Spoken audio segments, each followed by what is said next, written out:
Amoureux et amoureuses des filets et différentes sortes d'aiguilles, je vous dis bonjour et je suis ravie de vous retrouver pour le bilan couture et tricot de ce mois de mars.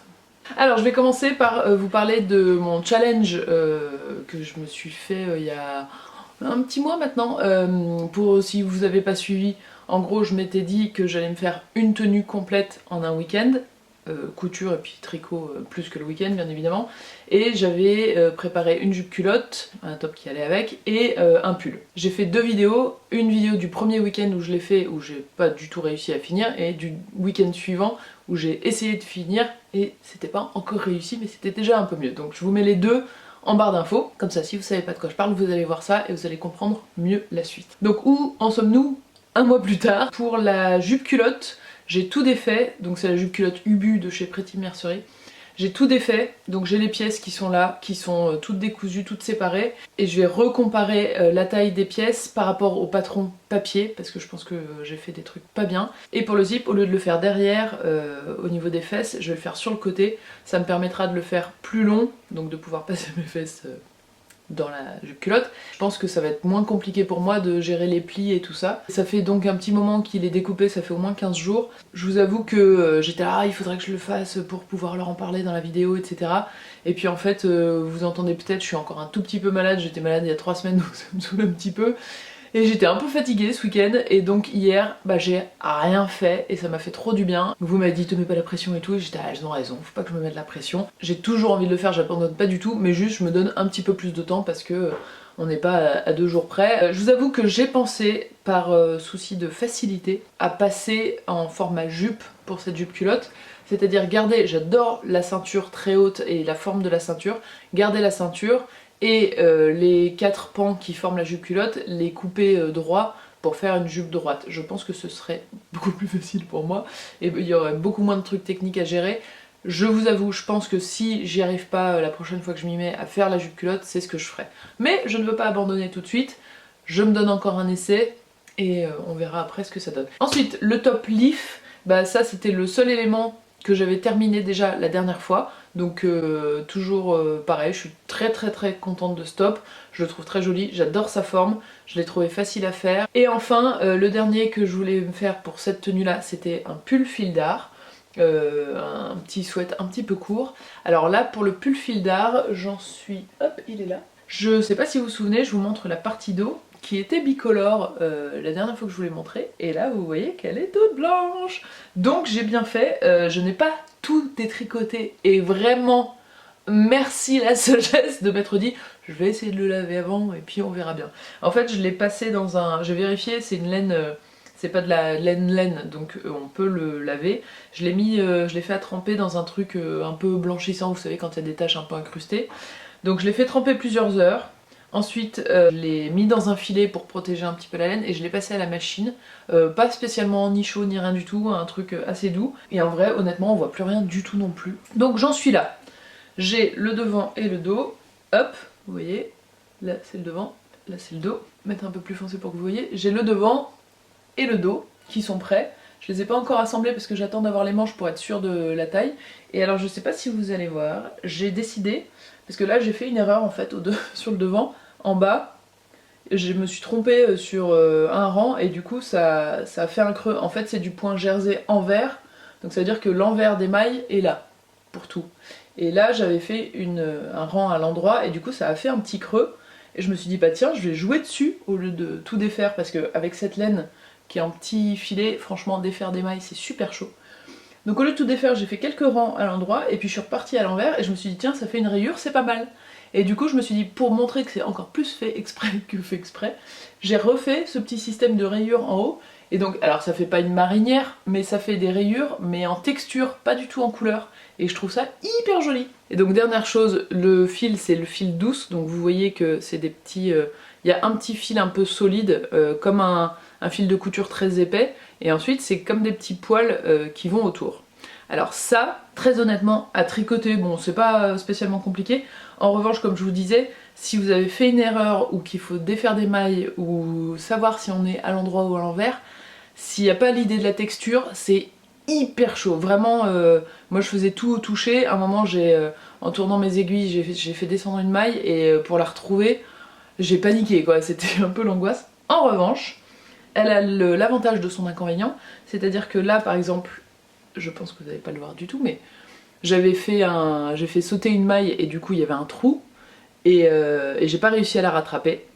Et du coup j'ai pris un petit bout de fil et j'ai fait vous voyez, bah, sur l'envers on le voit, je suis passée 2-3 fois un peu dans tous les sens pour cacher le trou et on le voit pas du tout. Donc s'il y a une erreur, c'est très facile à rattraper sans que ça gâche tout. Parce que cette espèce de texture que ça a camoufle, donc ça devient un gros avantage au niveau des finitions. Par exemple les coutures d'épaule, et ben elles sont complètement invisibles. Et je ne l'ai pas fini alors que j'avais le temps et j'avais très envie surtout de tricoter beaucoup. Mais là sur la fin, je vous avais déjà dit, c'était il y a plusieurs mois que j'avais eu des douleurs aux mains. Et là en fait ça me refaisait pareil et même à la fin, pendant que je tricotais, ça me faisait des picotements sur tout là et je sentais que même là ça me faisait un petit peu mal. Donc là ça fait 15 jours que j'ai pas touché une aiguille, j'ai commencé la manche donc j'ai fait genre 5 rangs en essayant d'être vraiment détendue et de me détendre aussi les épaules parce que je pense que ça vient de là. Et voilà, j'attends un petit peu encore que ma main soit plus détendue pour m'y remettre. Donc petite pause aussi, pareil, je ne me mets pas la pression, je vais pas me faire mal aux mains pour finir ce pull plus tôt, mais j'ai très hâte de le porter quand même. Mais ça m'énerve parce que j'ai plein d'idées, de projets et tout ça, et ben je les mets en attente pour l'instant. Donc voilà pour le challenge, sachez que je vous tiens bien évidemment au courant quand je finis le pull et quand je fais la jupe culotte. Sachez aussi que pour le prochain challenge, parce que je vais en refaire un soit en mai soit en juin, je vous demanderai des suggestions, des idées de tenue, etc. Et il y en a certaines d'entre vous qui m'ont déjà donné des idées. Je voudrais un truc d'été, voilà, parce que j'ai déjà des idées pour la rentrée, genre la cape dont je vous avais déjà parlé chez Fier comme un pan qui est trop belle.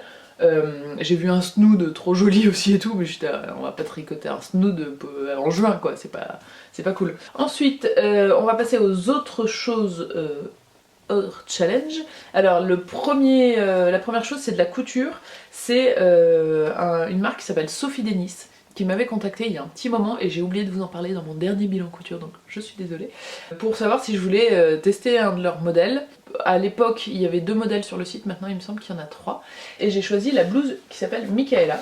Donc je vous montre la première page du PDF. La marque m'a recontacté en me disant qu'ils avaient changé un peu les visuels et tout ça, donc moi je l'avais imprimé donc je l'ai pas réimprimé et là il faut que je le découpe encore comme vous pouvez le voir. Mais un des trucs que je kiffe beaucoup, c'est que c'est je crois la seule marque que j'ai vue où les patrons PDF vous pouvez choisir votre stature. Vous avez une stature, alors je sais plus exactement, je crois que c'est 1m55 à peu près, une stature 1m65 et moi j'ai la stature 1m76 et je ne l'avais jamais vu. J'ai déjà vu des patrons où on pouvait découper et ils disaient rallongez ici si vous avez besoin, mais là sur le patron directement vous avez stature 176. Et pour les tailles ça va du 32 au 56. C'est une blouse donc avec des petites manches froufrou. Ça moi perso c'est pas le genre de truc que je porte, donc je pensais couper la manche. Et parce que les manches 3/4 par contre c'est un truc que je porte beaucoup. Et vous avez une version avec 2 froufrous, une version avec un seul froufrou. Et peut-être éventuellement juste raccourcir le froufrou, tiens ça peut être sympa en petite genre une bordure plutôt que d'avoir une grande manche comme ça. Mais je trouve hyper jolie, je vous renvoie vers son site, je vous mettrai le lien en barre d'infos. Je l'ai pas encore faite parce que je sais pas dans quel tissu la faire. Ça fait très longtemps d'ailleurs que j'ai acheté de tissu. J'ai des tissus pour faire des toiles, donc je pense que j'en ferai une toile. Et puis je chercherai selon la forme, peut-être que l'inspiration viendra plus, peut-être la faire aussi bicolore, comme mon top leaf, je ne sais pas, mais en tout cas j'aime beaucoup l'idée. Ensuite, alors ce mois-ci, ça a été beaucoup placé sous le signe de l'upcycling, c'est-à-dire que j'avais des grandes jupes qui faisaient un peu années 60 et tout ça, qui arrivaient en dessous du genou, que j'avais essayé de mettre, je pense que je les ai faites il y a 2 ans, ou l'année dernière, je sais plus, pour l'été dernier je crois. Et je les avais mises quelques fois mais j'arrivais pas trop à les mettre souvent. Donc ce que j'ai fait c'est qu'en fait je les ai raccourcis parce que ça donne moins le côté... moi j'avais l'impression d'être mémère, de faire grand-mère et tout. J'ai juste coupé droit et refait un ourlet. Donc j'avoue que d'avoir un vêtement fini en... allez, une demi-heure, c'est un petit peu de la régalade, parce que j'ai rien retouché d'autre. Ensuite j'ai eu une naissance autour de moi aussi, une amie qui a eu un bébé, et donc je lui ai fait un petit bonnet, c'est un bonnet de chez Fil d'Art qui s'appelle le bonnet Bastien, dont j'aime beaucoup le patron parce que c'est jersey partout, et juste là il y a comme une petite étiquette où c'est du point mousse. Et je me suis dit, je l'avais fait pour ma nièce qui est née il y a quelques mois, et là je me suis dit je vais le upgrader un peu, je vais le pimper. Et du coup j'ai brodé, le petit garçon s'appelle Paul, et j'ai brodé le P dans la partie mousse. Alors autant vous dire que j'ai fait ça en impro total, j'avais jamais fait ça. Et j'ai juste pris une laine de la même grosseur bleue sur la laine blanche. Et donc pour le point mousse, je suis passée au-dessus et en dessous des espèces de vaguelettes. Et j'ai réussi à tracer un petit P qui est discret mais présent. Et je le trouve trop mignon. Donc j'étais assez fière de moi. Et j'ai réussi à le faire en 48 heures. Donc ça c'était assez cool. Et enfin, en projet terminé, je ne vous l'ai pas montré, mais j'ai enfin assemblé mon gilet torsade que j'avais commencé en novembre. Il est hyper chaud. Donc ça c'est vraiment moi, le confort absolu parce que je suis un peu frileuse. C'est pas tout à fait le visuel que je pensais... En fait quand j'ai commencé à le tricoter, je pensais que ça me ferait un gilet oversize genre long. Et j'avais rajouté par rapport au patron au moins 20 cm en longueur sur le dos et le devant. Et je me dis, la photo qu'il y avait et le gilet s'il y avait 20 cm de moins, c'est pas du tout la même chose. Et en fait ça fait beaucoup plus années 80 que la photo de la fille sur le catalogue. Et je vous avoue, quand je l'ai enfilé la première fois, quand il a été assemblé, j'étais catastrophique. J'étais oh mon dieu, mais je suis ridicule. Et en fait, bon, l'avis des gens autour de moi me dit non, c'est pas ridicule. Alors oui, ça fait des manches un peu larges et ça fait un peu de carrure, mais c'est pas du tout ridicule, c'est très sympa et tout. La première fois que j'ai mis, j'ai eu des remarques sympathiques. Donc voilà, ça m'a un peu rassurée, mais clairement, c'est pas ce à quoi je m'attendais. Je pensais qu'il serait vraiment bien plus long et moins carré. Et je me dis que si je le refaisais, je changerais beaucoup de choses. En fait, donc je ne le referais pas vraiment tel quel. Si je le refaisais, je ferais pas les mêmes torsades parce que le côté il y a un trou entre chaque torsade, je trouve pas ça très beau. Alors peut-être que c'est parce que je tricote trop lâche ou je ne sais pas, mais je préfère les torsades où on dirait que ça s'enroule, là un peu corde. Je ferai pas de torsade sur les manches pour réduire un peu le côté carrure large. Je le ferai plus long.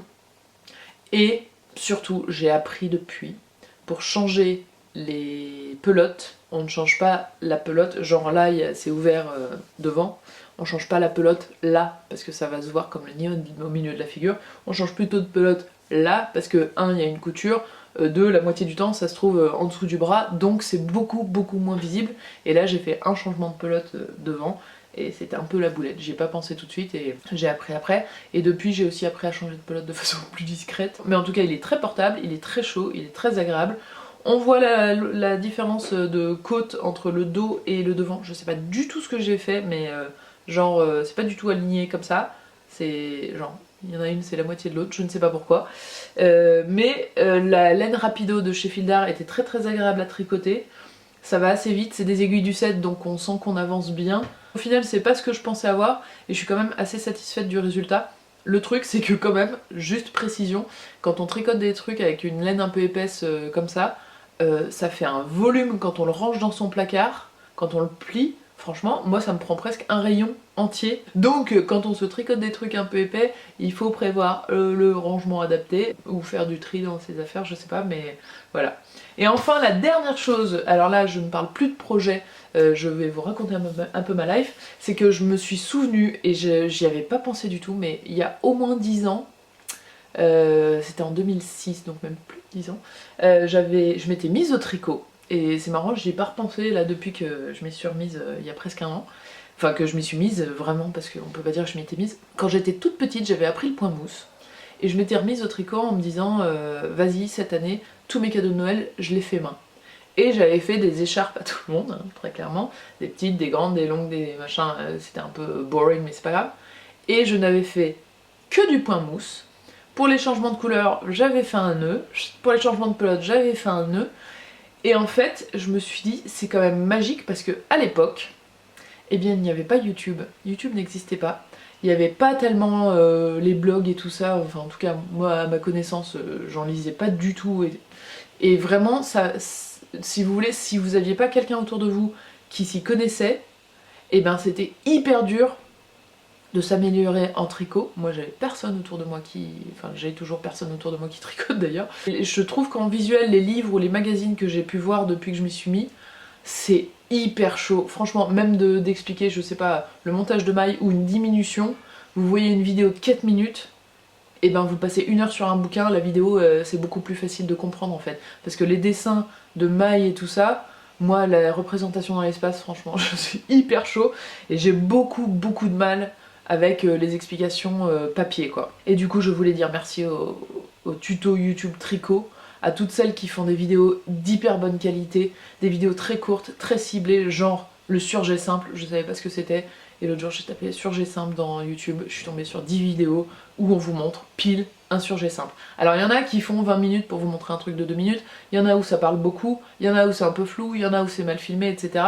Mais c'est pas grave, c'est qu'en regardant 1 ou 2 vidéos, on comprend ce que c'est, et en plus on n'a même pas besoin de prendre de notes, c'est là, donc si on veut s'y référer une autre fois, on peut y retourner et c'est génial. Et pareil pour Ravelry, le site où il y a tout sur le tricot, et ben cette communauté, le fait de partager ensemble les expériences, les réussites, quand je vois un patron qui me plaît, je regarde les projets qui ont déjà été faits et je me dis ah bah non c'est pas pour moi, non c'est pas mon style, ah ouais c'est génial, ah ouais pour ma morphologie ce serait bien, et ben c'est trop génial. Et je pense que maintenant c'est tellement évident qu'on le prend pour acquis, et bien moi je voulais